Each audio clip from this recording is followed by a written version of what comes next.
Are there health benefits of dairy yogurt? Now, there is a spectrum of different types of yogurts available in the supermarkets, and it can be really confusing as to figure out whether yogurts are good for you or they're bad for you. Some people think they are the worst thing that you should be consuming. Aside from the ethical considerations, I'm going to be talking about the health effects. And I think it really depends on the quality of the yogurt that we are talking about as to whether this is going to lead to health benefits. So this episode is going to be all about how you can be educated to choose the right yogurt, whatever supermarket you're going into, whether in the US, the UK, or anywhere else in the world.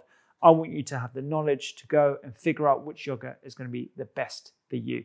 Now, whether you want to eat yogurt or not is completely up to you. It's not necessary, but it can be a healthful addition to your diet. One of the best things about yogurts are that they contain live cultures. These are live microbes, largely bacteria like lactobacilli, and those can contribute to the better functioning of the microbes that live in and around your body, but largely in your digestive tract. So they have probiotic elements, and that can explain a lot of the benefits that people see when they consume yogurts and other fermented dairy products that we'll get to a bit later as well. The other thing is that there is some evidence that having yogurt in your daily diet can lower the incidence of type 2 diabetes. We can talk a little bit about why that might be the case as well, perhaps potentially because of the probiotic effects. Another thing is that it can improve the digestion of some of the dairy sugars that you find. Now, a lot of people, particularly in adulthood, find themselves lactose intolerant. Lactose is a natural sugar that you find in milk, but when you put it through a processing to make yogurt, i.e. adding live cultures or fermenting it, so for example, in a kefir product that's made from milk, you improve lactose digestion by reducing the amount of those sugars in the end product as well. There's also studies looking at overall mortality and overall cardiovascular disease. And contrary to popular belief, because a lot of these products are quite high in saturated fats that we've traditionally thought are bad for us, they actually showed that these led to benefits to cardiovascular disease, a lowered risk of cardiovascular disease, and improvements in overall mortality. So that is kind of where the controversy lies. Some people think that those observational studies have lots of flaws, and I agree, it's the lower tier of evidence, but we can't deny that there is evidence that points out these are quite healthful products and they might have some cardiovascular benefits. But, and there's a big but, it really depends on the type of yogurt that you are consuming every single day. A good quality yogurt is something that I hope you're going to be able to recognize by the end of this video, but it will contain probiotics, so those live cultures that we've just mentioned, that can contribute to better gut health. And if you remember anything about gut health, it is the microbes are responsible for digesting food for you, nourishing your intestinal barrier, which is the mucus lining within your intestinal tract, the gut cells themselves, and also the functioning of your immune system. So a better gut barrier means that your barrier is going to be less leaky, which means that you're going to leak less products into your bloodstream that can generate an immune response. These kind of probiotic elements can improve the integrity of that gut barrier. And then also these microbes are digesting food for you. They are producing metabolites. They can contribute to better blood sugar functioning, blood sugar regulation as well, which may explain some of the benefits that we've seen in certain studies looking at type 2 diabetes and the lower risk of that as well. In addition, these products will contain micronutrients, so things like calcium and magnesium, calcium being the dominant feature of a lot of dairy products. You don't need to eat dairy products if you're intolerant to them to get your calcium. Actually, some of the best sources are things like sesame, so tahini, which is a sesame paste actually really high in calcium, as are products like beans, nuts, and tofu. But these are good available sources of calcium, as well as things like vitamin D as well. That tends to be lacking in a lot of people's diets. It's not the best source of vitamin D. I actually recommend supplementing with vitamin D3 and vitamin K2 or MK7. I've done a whole podcast episode on that as well. But these can be sources of vitamin D in the natural diet as well. They also contain B vitamins that are very important for the general functioning of your cells and energy production. and importantly, protein. These, a good quality product will have high amounts of protein, anywhere upwards of 5 to 10 grams of protein per 100 grams, and a good available source of protein. So all those different 9 essential amino acids that contribute to the functioning of not just bigger muscles and staving off things like sarcopenia, particularly in older age groups, so over the age of 50, 55, but also enzymes, hormones, cell structure. Protein is not just about muscles, it's very much about the general functioning of your body. In fact, 25% of the protein that you consume every single day goes to your muscles. The vast majority goes into the general functioning of your body, so enzymes and hormones in particular. The issue that I have with people bashing yogurts, looking at these large studies, is that most of the yogurts that are available in supermarkets have added sugars, emulsifiers, and they're generally pretty ultra-processed products as well. So that actually is contrary to some of the benefits that we see with good quality products. The additives that are added to poor quality yogurts might be at the detriment to your gut health. So that's something that we have to sort of caveat. We're not dealing with one product that we're comparing with here. There's so many different types of products out there. So a good quality product meet these criteria. So live cultures, this is where the live cultures have been added to the milk to create the yogurt process in the first place. So when you add cultures to dairy products, that's how we create yogurts and cheeses and kefirs. You're going to find live cultures in a good quality yogurt. It's not going to have been pasteurized.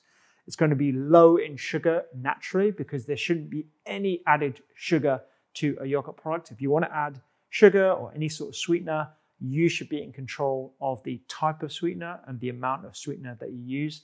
I tend to go for like a raw honey or sometimes a little bit of maple syrup as well.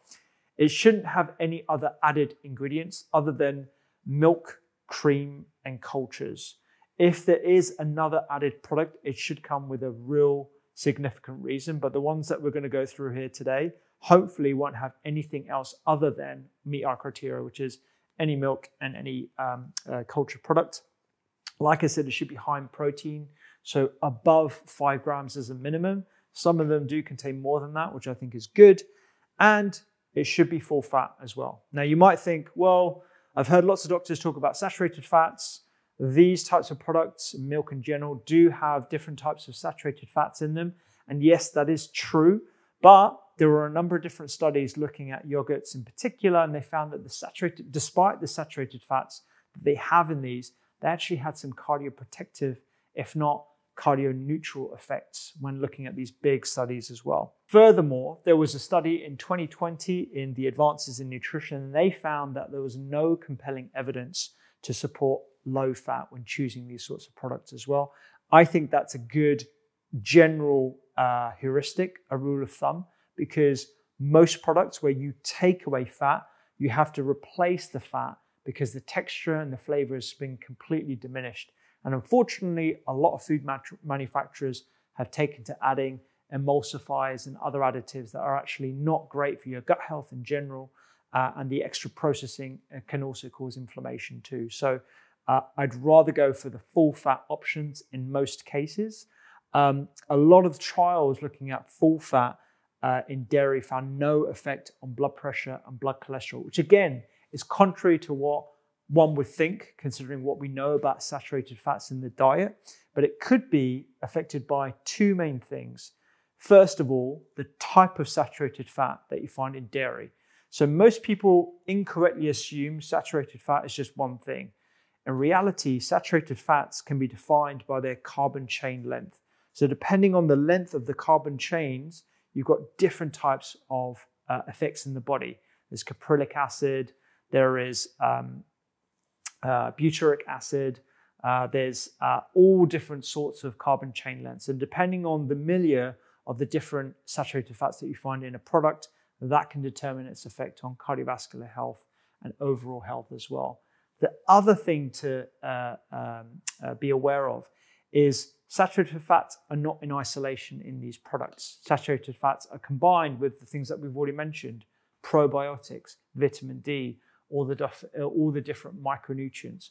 And so there is probably something in the complex matrix of the yogurts and the products themselves that is having an effect holistically on blood pressure, cholesterol, and whether this is helpful or not helpful for you. So just something to consider. You can't judge a product on the quantity of a singular ingredient alone. It really has to be inclusive of all the other elements that you find in these kind of products. Just a quick one. If you're enjoying this kind of content, you will love our free newsletter called Seasonal Sundays. It goes into depth on a seasonal ingredient every Sunday, and we talk about the nutritional medicine benefits, the research, and the culinary uses of an ingredient every Sunday with recipes included. You can get access to the free newsletter in the link just down below. Before we go into the different types of yogurts, a common question is Greek style versus authentic Greek yogurt. What is the difference? So Greek style, or Greek authentic yogurt rather, is made by straining the yogurt itself to concentrate the protein, create a thicker, creamier product. Sometimes they add a bit of extra cream for that full fat nature, but mostly it is quite a cost-intensive process where you concentrate the product into a thicker, more luxurious experience. It tends to have a lot more protein, it tends to have a lot more saturated fat, and it is prized in different cultures, obviously Greece, but also all over part of the Levantine and Middle Eastern areas. Modern manufacturing processes to mimic Greek style yogurt tend to add thickeners and tend to have less calcium in than traditional authentic Greek yogurt. Not all of them. Some of them just use a similar process, but not the authentic process, which is why they call it Greek style. I try and opt for authentic Greek yogurt, but it is quite hard to tell the difference, particularly when they use Greek style writing on some of these products to give the impression that this has been imported from Greece and this is using traditional methods. But Greek style is the word to look for, and authentic Greek yogurt is the one that is actually authentic. But there is no sort of DOP or anything like that that can help you determine which one is the other. You just really got to look at the ingredients as well. So let's look at some of the individual ingredients that we have here. This, hopefully, most people are coming around to the understanding that this isn't a good quality product. And I'm sure this brand, Danone, will do a better product that doesn't have sugars in, but these are sort of marketed as healthy. So if I look at what it says on this yogurt pot, and you know, these are given to kids. Most parents would think that they're doing a good thing by giving this to the kids. And, you know, depending on what they're replacing it with, it can be a better alternative. But the benefits include digestive well-being, daily nutrients, and energy support. These are the three things that these are being marketed on this particular product. And I'm sure many other companies are doing this as well. The issue I have with this is that it's essentially full of sugar, flavorings, a number of different preservatives, and generally I'm not a fan of the sort of health claims on the front of these products. You shouldn't have to do this in it itself. So looking at this and looking at the wide range of yogurts that we have here, it's no wonder there was a study that came out, was published in 2018, looking at the number of products in a typical supermarket that met the criteria of no or very low sugar, simple products and no added processes. And they found that only 9% of those actually met the criteria. So it's no wonder it's quite hard for a lot of people to navigate the supermarkets and figure out what is actually healthy when most of the products in the yogurt are unhealthy and they don't meet that criteria. So this is a strawberry. It has, let's see what the ingredients are. Strawberry, sugar, modified maize, starch, black carrot juice. I don't know why carrot juice is in my strawberry yogurt. Stabilizer, pectin, concentrated lemon juice, natural flavorings. That is a bit of a sneaky sort of industry hack to put a number of different synthetics in under the banner of natural flavorings. That's a really common little trick. It does have cultures. It's got bifidobacteria, it's got streptococcus thermelis, a number of different cultures, but because of the added ingredients, I just really don't think it qualifies as something that is going to be deliciously good for your gut health, as the claim is on the front here. So that's a no-no already. I don't feel like these need to be tasted or anything, but just read the ingredients. That's the most important thing. Another thing that you're going to see quite commonly is high protein claims. So this one, not to pick on Danone, but this is Danone. Again, sorry, Danone. They are definitely not going to be sponsoring us anytime soon. Vanilla flavor. So any flavored yogurts, I always that's my first red flag. It shouldn't really have a flavor. You should just be going for the natural ones and then adding flavors to them, whether it's berries, whether it's oats or nut seeds with spices. Add your own flavor. If you want vanilla, add some vanilla essence to it. But invariably, this is going to have a ton of artificial sweeteners. This has got, again, modified maize starch, natural flavorings, vegetable concentrate, carrot, bourbon vanilla powder, lemon juice, thickener, carrageenan. Carrageenan is going to come under the spotlight very soon because there are some studies that are demonstrating its negative effect on gut health as well. So watch out for that. A lot of people are going to start stripping out carrageenan from their products. But this has still got like a ton of other things in.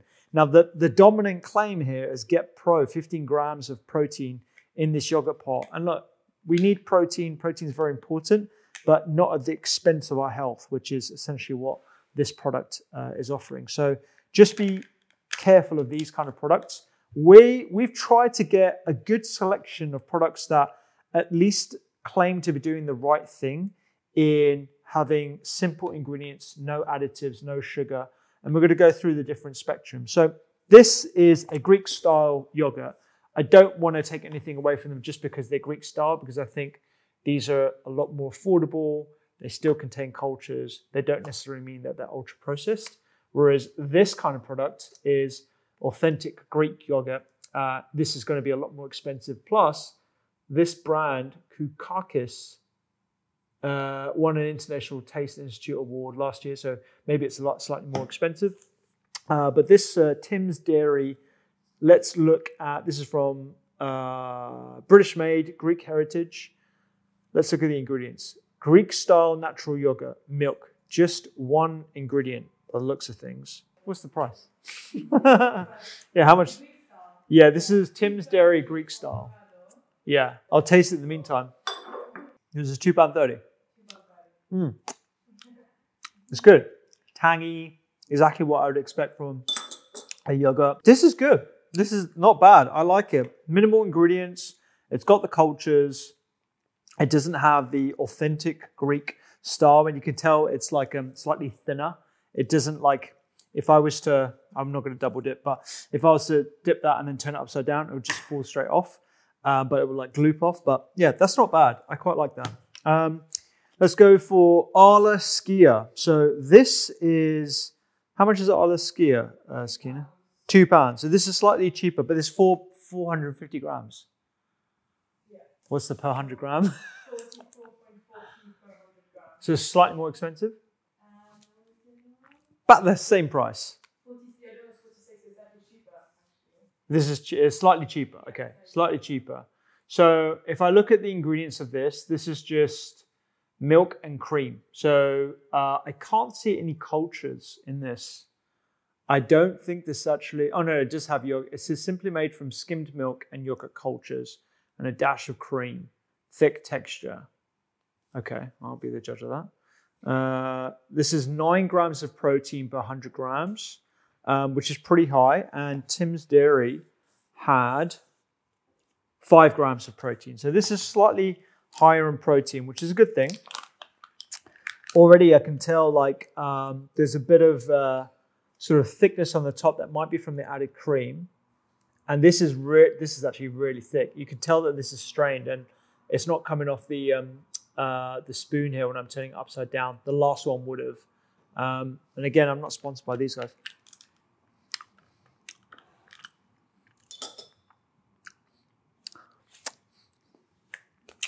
less tangy, much more creamy, this one.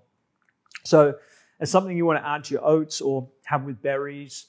This is good. I can imagine this being quite tasty with some berries, bit of spices, maybe a touch of sweetness, but it's not as lactic in terms of the flavor. So that's pretty good. 5% fat. Good stuff. All right. Goat milk yogurt. This is Simply Delicious Goat's Milk Yogurt Natural. BioLive, Helen's Farm. How much is this? $2.55. The goats are bougie. Huh? Oh, it's on offer at £2. Okay, fine. Get your goat milk quickly. So this is 5.5 grams of protein per 100 grams. So similar to Tim's, less than Skia over here. Let's see the ingredients. And some people will find that goat's milk is better for them from a tolerance point of view. So it's just something to bear in mind that this can be an option, although it's slightly more expensive. I'm trying to get the ingredients list and I can't find it. Traditional whey, nothing added. Live cultures, freshly pasteurized whole goat's milk. It's free of thickeners and added sugars. Yeah, they're on it. The goats are on it. These are lactobacilli, streptococcus. I can't find the actual ingredients list, but I'm assuming it's just cultures and goat milk. Let's give it a taste. So this isn't a Greek style. This is just a traditional yogurt. I'm interested in the flavor comparison. So this is a lot runnier, as you can tell. So this kind of just slips off the spoon here.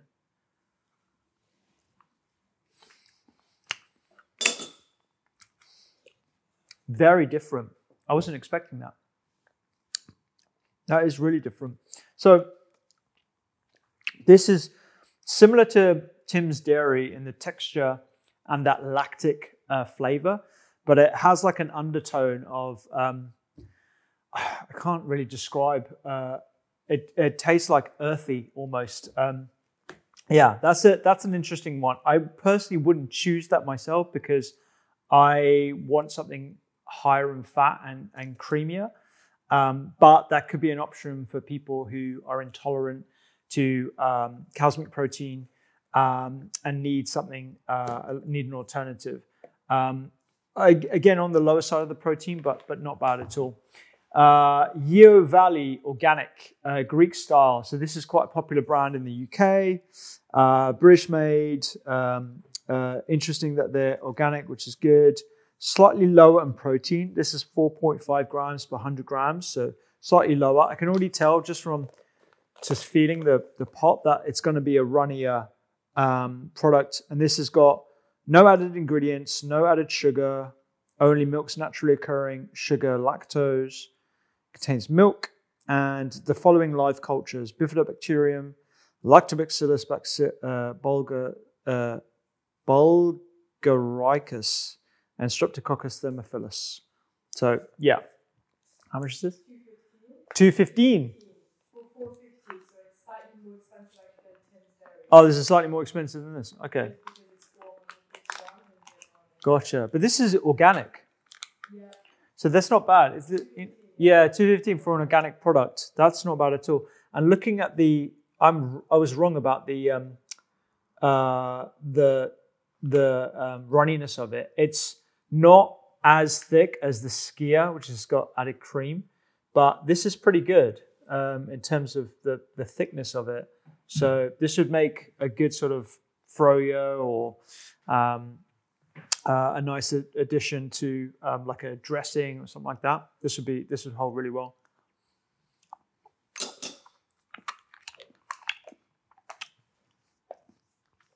This might actually be my favorite so far. So this is again, you can tell that real lactic tang, which is actually what I like. I'm looking for that, but it does have that creaminess, the mouthfeel. The texture, that's really good. I would definitely go for something like that. And again, looking at the ingredients, it's exactly what you want from a yogurt product. We're moving to the authentic Greek realm now. So I'm going to save this one for last. So this is authentic Greek yogurt. This is the COOKBOOKS brand. Looking at this, the ingredients, it's full fat, cow's milk, milk cream, milk protein. So this has actually had some milk proteins added to this, which I don't know whether I'm a fan of that, but you know, it's the same whole product. This is got some lactic acid cultures, the same cultures that we've just been mentioning, Bulgarcaris and Thermophilus. And this is 6.6 grams of protein per 100 grams as well. So how much is this? 230 for 500 grams. Oh, I was mistaken. So this is actually cheaper than some of these other ones. And it got the award. Huh, not bad. This is, oh yeah, so this is really different. Oh, what's that? Ah, really? Yeah. Cheeky M&S. The COOKBOOKS family will be livid. 440. 440 for how much? 500 grams. So I was right. I was right. Okay, wow. Yeah. Wow. So this is £4.50, £4.40 for 500 grams. So this is double the price, but this is authentic Greek yogurt. I feel very privileged to be able to try this. There is a slight sort of wateriness on the top, but the actual product you can tell is like proper Greek yogurt. This is, already like looking at the texture, it's very, very different. It almost breaks, almost like a cheese. So in the same way that you were to go to like a vintage cheddar and like put a knife into it and it crumbles away, the same thing happens with this one, and it's very, very sturdy as well. So this is like a very, very high quality product, you can tell. So this product, I think would be up there in terms of flavor, but let's have a look.